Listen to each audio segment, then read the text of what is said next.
Every day, the fat director came to the station to catch his train, and he always nodded to Thomas and said, "Morning, Thomas."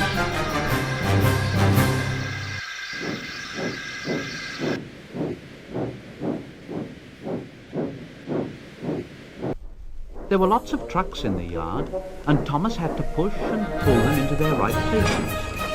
He worked hard. He knew now that he wasn't so clever as he had thought, and he wanted to learn all about trucks so as to be a really useful engine.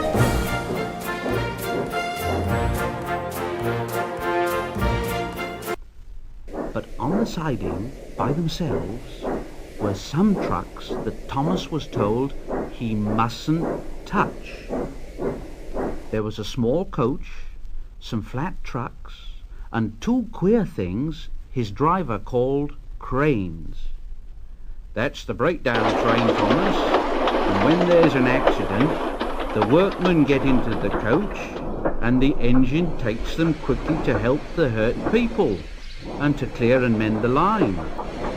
The cranes are for lifting heavy things like engines and coaches and trucks."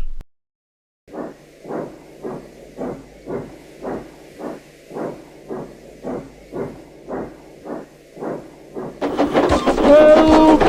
Help!" And a goods train came rushing through very fast. "Help! Help!" The engine, a new one called James, was frightened. His brake blocks were on fire, and smoke and sparks streamed out on each side. "They're pushing me! They're pushing me! Those silly trucks are pushing me!"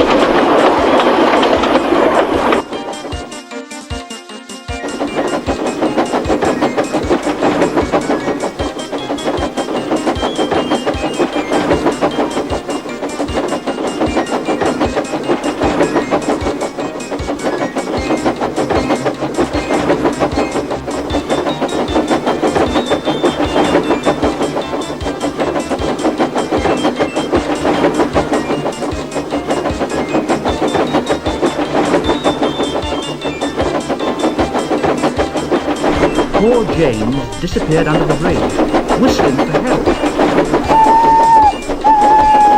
"Help! Help!" Thomas the tank engine didn't know what to do. "Oh, I'd like to teach those trucks a lesson." Presently, a man came, running. "James is off the line.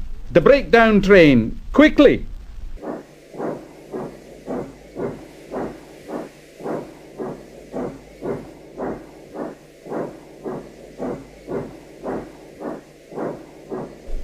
So Thomas was coupled on.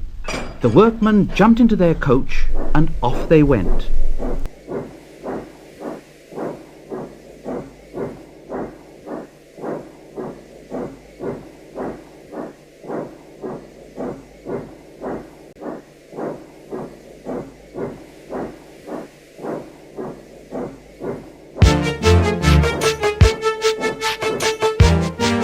Thomas worked his hardest.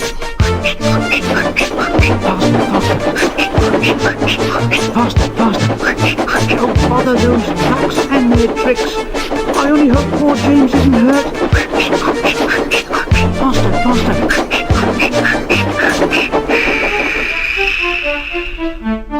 They found James and the trucks at a bend in the line. The brake van and the last few trucks were on the rails, but the front ones were piled in a heap.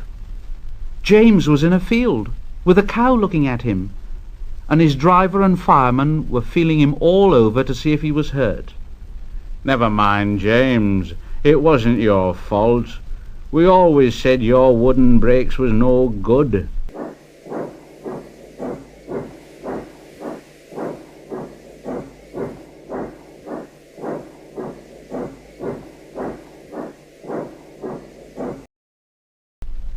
Thomas pushed the breakdown train alongside.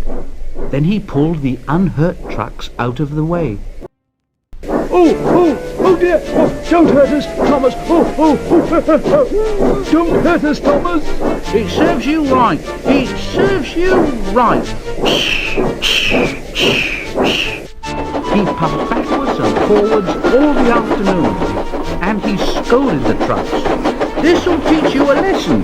This'll teach you a lesson. And the trucks answered in groany, creaky sort of voices. Yes, it will. Yes, it will. Oh.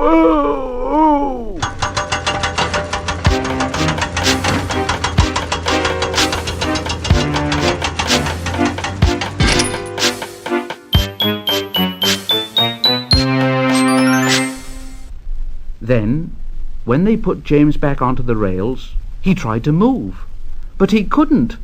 So Thomas helped him back to the shed.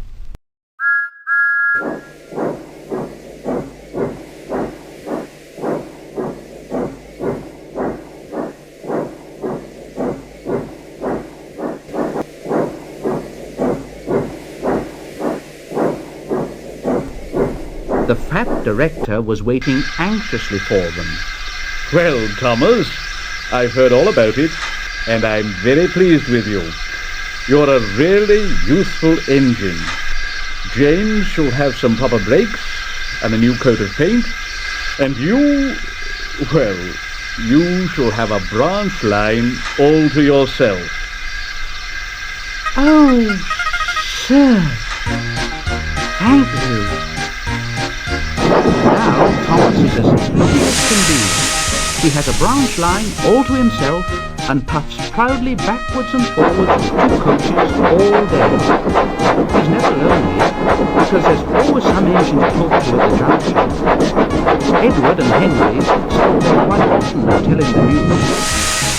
Gordon is always in a hurry and doesn't stop, but he never forgets to say to Thomas,